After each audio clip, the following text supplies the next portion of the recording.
All right, episode 3, here we go.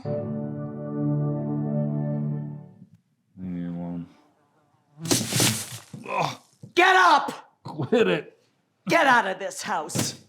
Okay, so is this supposed to be That smell. George? Are we going back in time a little bit? Okay. You drank yourself senseless again. Sorry. Don't say you're sorry when you ain't. You ain't sorry for the drinking. You're sorry you messed yourself on the kitchen floor. Hi, Pa. Okay, You so, make it to the outhouse. I mean, the part about George being like an alcoholic and Augusta being very frustrated with him, that seems to be true from what Ed told his psychologist at least. But this whole thing where it seems like he is having sympathy for his father, that doesn't appear to be accurate. He did not seem to like his father one little bit. But I guess they're just making it seem like only Augusta had an issue with him. You ain't never earned a dime for this house. Never lifted a finger for it. No! I'm sorry, Augusta. I'm sorry. Okay, the part about him hitting his wife appears to be true, again, from what Ed Gein said in his own psych evals. They are taking a very, Harold Schechter approach to this, though, where Augusta is just constantly berating him until he snaps and then hits her. So it's a very kind of it was her fault portrayal. And then, of course, in here, she's now hitting him back even harder than he hit her. This is fucking gross. And also, again, for the record, and this is not something that Harold Schechter ever brings up in his book, but it wasn't just Augusta. He was allegedly violent toward Henry and Ed too, at least according to Ed. I mean, we don't have the whole picture here, which is why I say allegedly, because Ed's the only person telling this story. The rest of his family was dead by that point, but from everything Ed said, it sounds like his dad was a tyrant over the entire household, that everyone was afraid of him. And now they're just making it seem like Augusta was the only problem. This is fucking gross.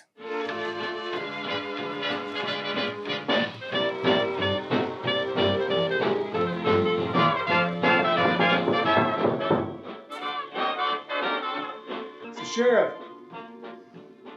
Of course. I mean, none of this really makes any sense. Why is his house so clean when he already has a face mask? His house should be very dirty and closer to the way it looked when he was arrested if he's already at this point making masks out of people's faces.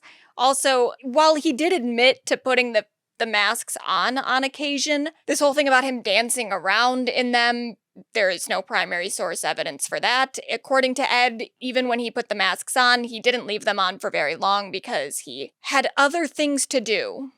Also, I don't know why the sheriff is here to ask him questions. The sheriff never asked him any questions until he was already arrested. What can I do for you? Well, we want to ask you about Mary Hogan.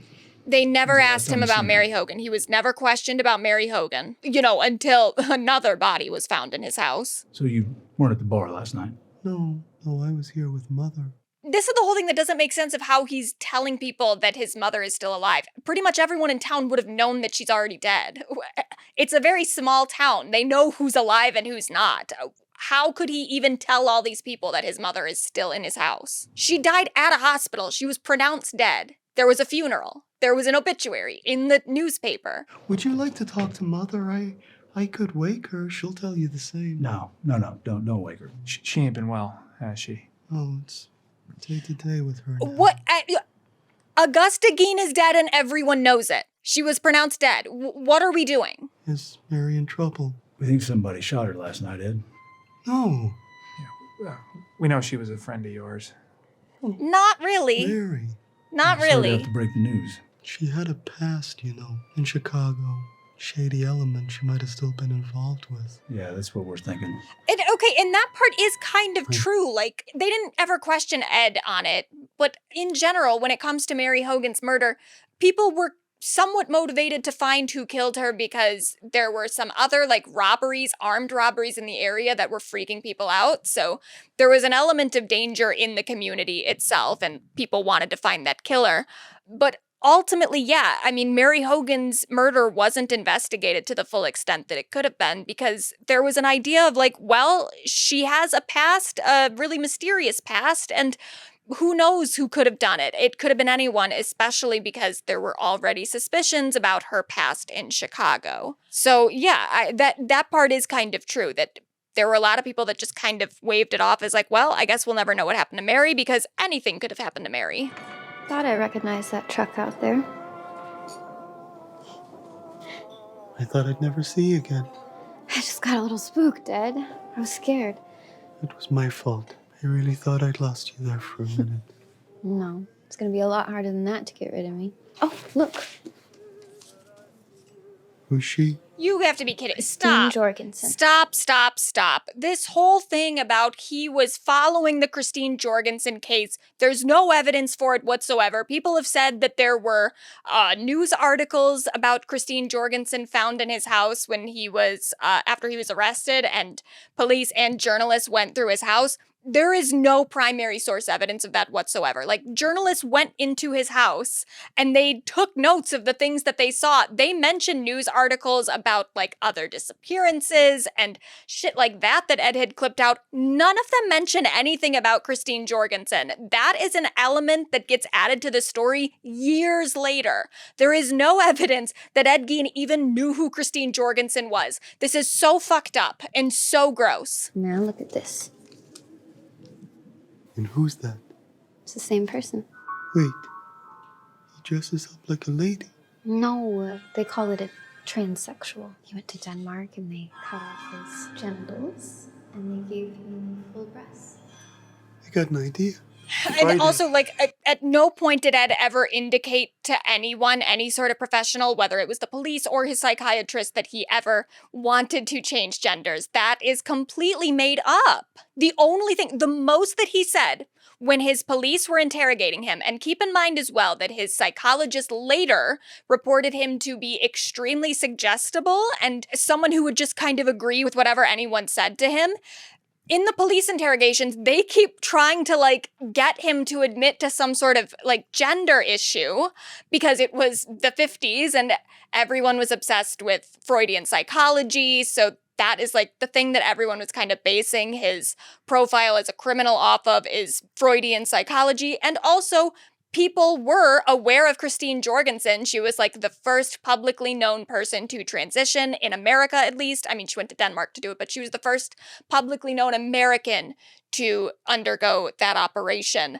So Christine Jorgensen is, like, in the public consciousness, and other people would eventually start associating Ed Gein with Christine Jorgensen. Again, there's no evidence that Ed even knew who she was or followed that story at all. The cops were convinced that Ed wanted to be a woman, so in their interrogation, they keep bringing that up, and the most they could get him to admit was that at some point in his life, he had the thought that, like, oh my god, I would love to not have a dick. That's literally it. And even then, he says it very nonchalantly of like, oh yeah, I think I thought that at one point.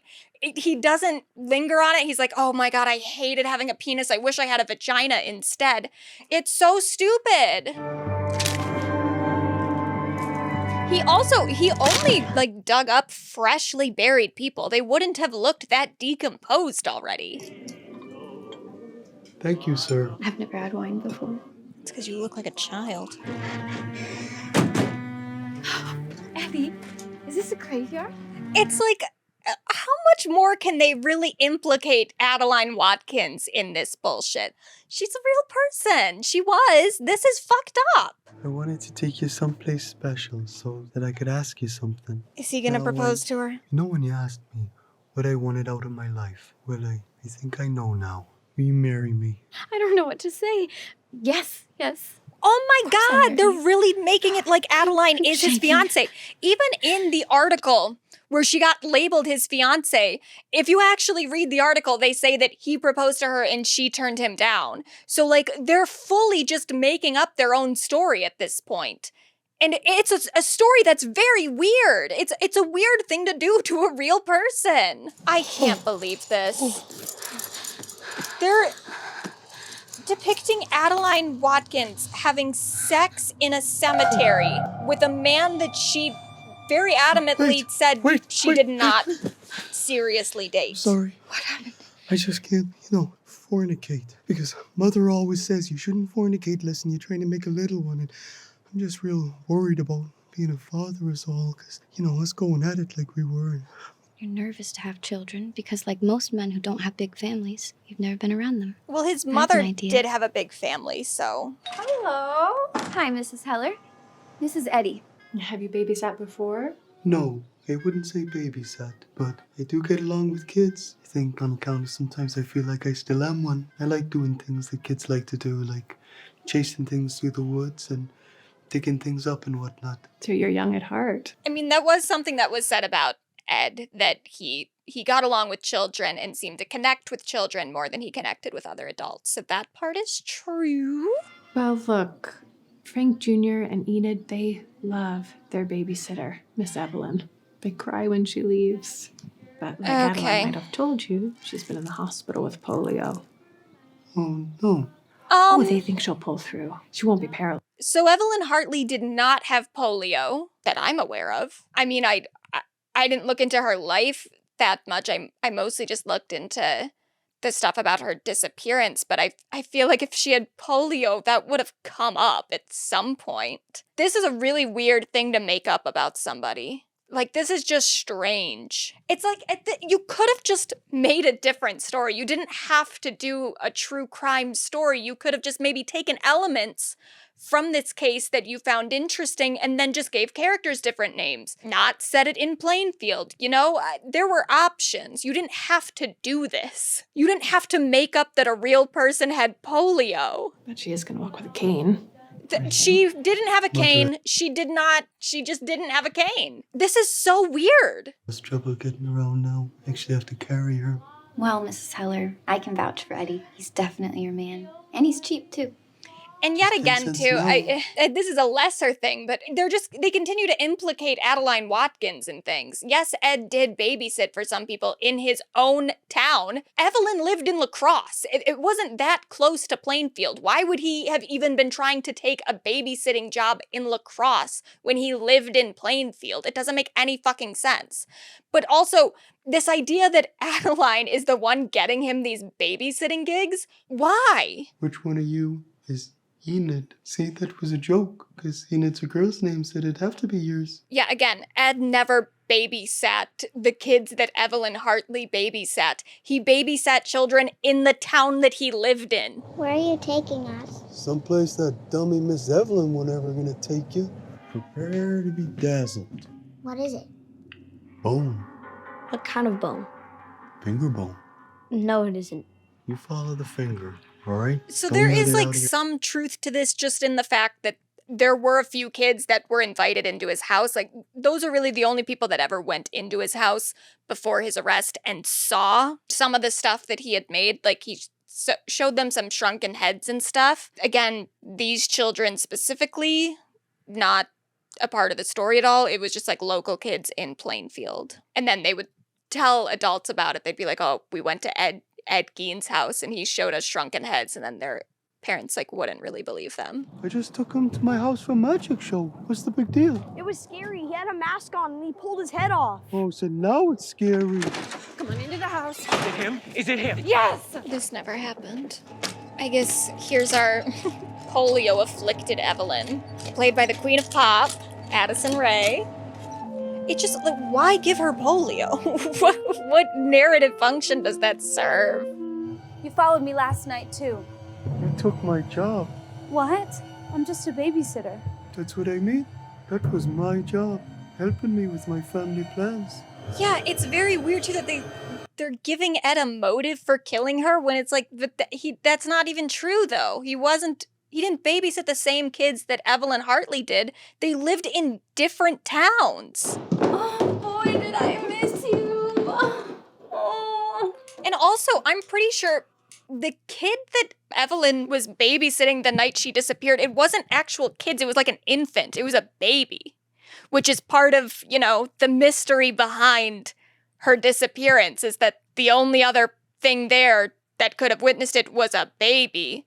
So, not getting a whole lot of info out of him. Or her. I don't know, actually. I don't know much about the baby. Of course you can. You're not gonna catch polio from touching my cane. Touch my leg Well, even. especially because you don't have polio, Evelyn. You never had polio.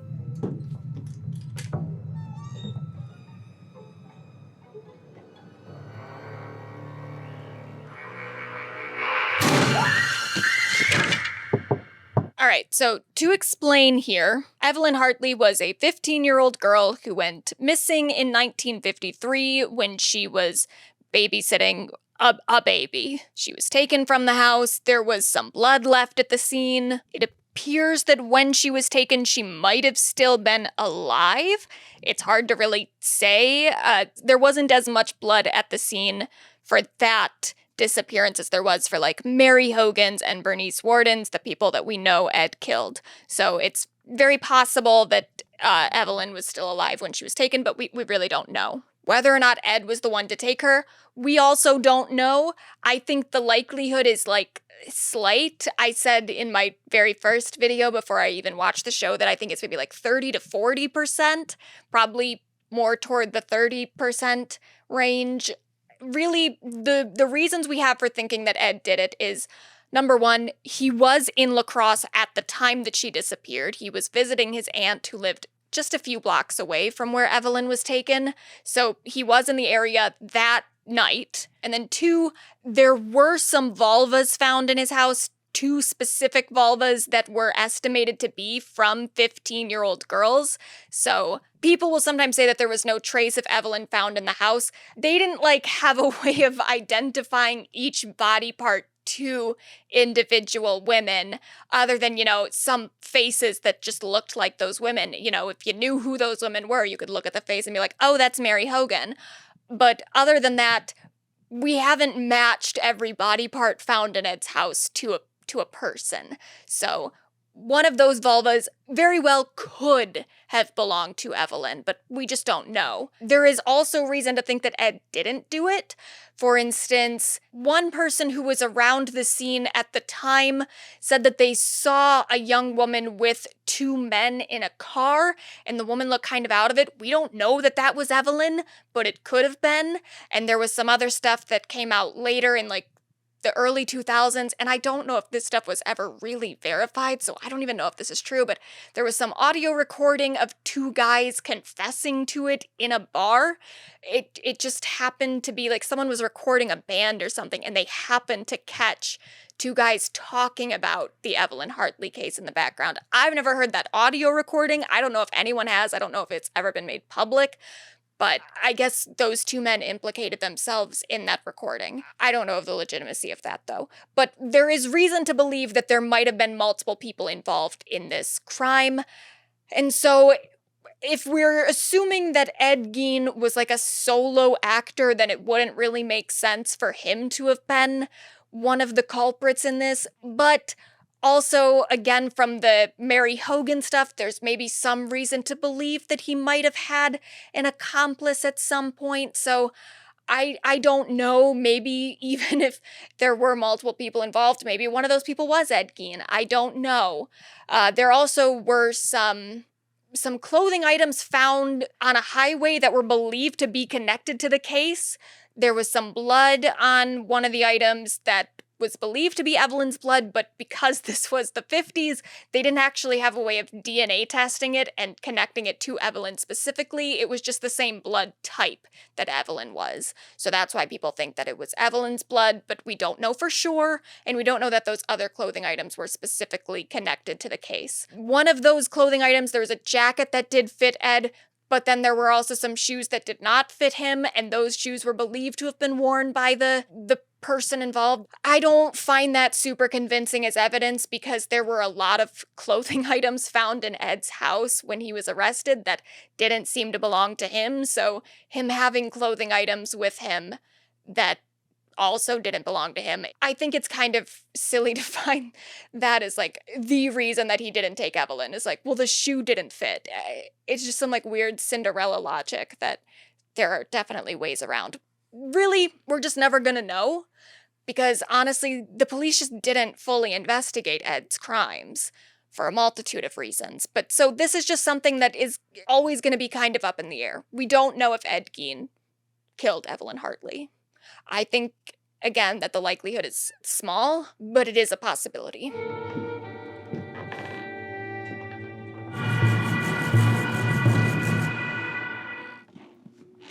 Mrs. Gein?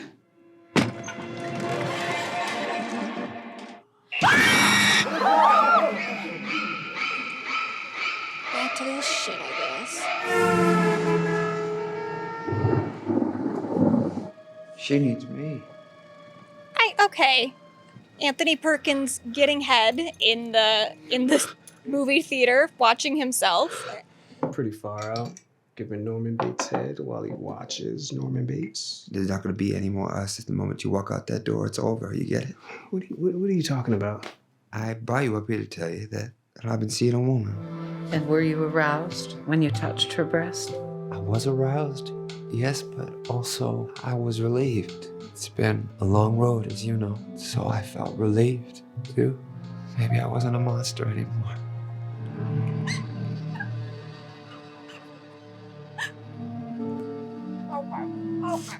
I would like to remind everyone, this is a 15-year-old girl that they are portraying here, in her underwear, scared, in a situation we don't know that she was ever in. We don't know that Ed Gein took Evelyn Hartley. We also don't have any evidence that he ever took any live victims back to his house. It seems like he killed all of them before he took them home. So there was no reason for them to do this. Other than they wanted to. They just wanted to. They wanted to put a 15-year-old girl in her underwear. Played by an of-age adult woman, but portraying a 15-year-old girl for no reason. What did I do? You took my job! My babysitting job! Please, please don't do this to me, please. Stop it! Everybody's talking. Yes, Mother. Mother doesn't want to make a mess. And she kills you for dishonoring our family. Please,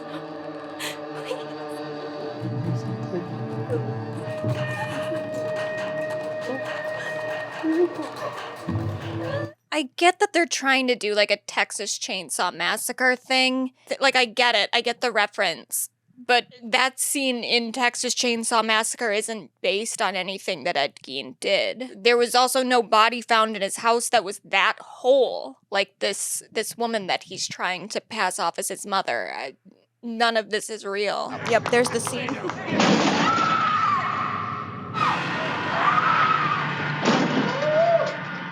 Cat! Let's go again. So, like, I get what they're doing here in terms of they're trying to make this meta commentary of like, oh, Ed Gein did these horrible things and now all these people find it entertaining and are making movies out of it. But it's like, but all the scenes you're showing aren't actually things that are based on the real events. And none of this stuff was real. These are made up scenarios that a writer came up with. Kind of like how you came up with a bunch of the bullshit in your show. So it's like whatever point they're making kind of doesn't even really work because it's not based off of a real thing. So this whole thing about exploiting real tragedy, that's not even really what happened in those scenarios. I don't get what they think they're doing here. I mean, I guess I get what they think they're doing, but I don't get how they think it's going to be successful when they're clearly just making everything up. Well, I guess I'll just see you in episode 4.